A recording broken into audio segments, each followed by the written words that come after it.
Allah Azza wa Jal, for example, commands in Quran in many places. One of them, for instance, "U'budu rabbakum." "U'budu rabbakum." Enslave yourself to your master. If you want to know, we study a lot of Quran, you know. You could study Tafsir for years and years and years and years.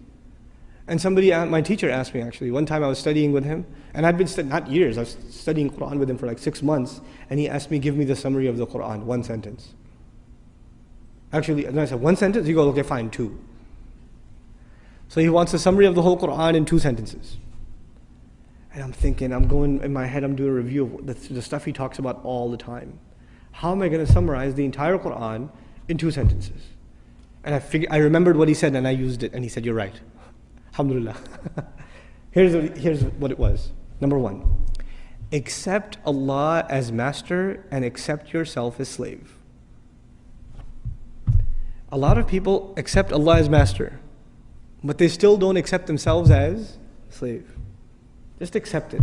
Internalize that He is master, you are slave. Accept that. Number 1. And after you accept that, the second sentence, accept that this guidance is only beneficial to people who accept themselves as slaves. That's it. You say, Iyaka na'budu, you accept yourself as slave. Then what are you ready for? Ihdina sirat. Guidance. Slavery and guidance is the summary of the entire Quran. The Quran began with slavery, Iyaka na'budu. It begins with slavery, and at the end, again, he calls himself master, which alludes to us as what? If he's the master of the people are his slaves. Ends with slavery. So this is the heart of the matter. A lot of people have no hard time accepting Allah as the creator. That's okay. That's not the hard part. Or accepting Allah as merciful, or as wise, or as powerful, or as one. All of that stuff's easy. Because you know, if you accept Allah as one, there may not be any implications on you. Allah is one, that's nice, I'm still going to do what I'm going to do. Allah is really merciful, great. I still have my life. But if you say Allah is master, then what does that make me? That makes me slave. And to put it in very simple terms, the difference between a free person and a slave person is very simple. It's not a complicated subject. The difference between a free person and a slave person is a free person does whatever he or she wants. What does a slave do?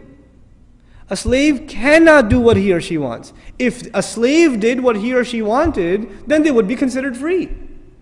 The only thing that makes them a slave is they do what the master wants. If you accept that your will comes under the will of Allah, your will has to be submitted like a slave before the will of the master. Then you've understood what this book is, what this message is. That's the summary of this message. It sounds very simple. I mean, it takes 5 minutes to explain, but internalizing that is a lifelong struggle.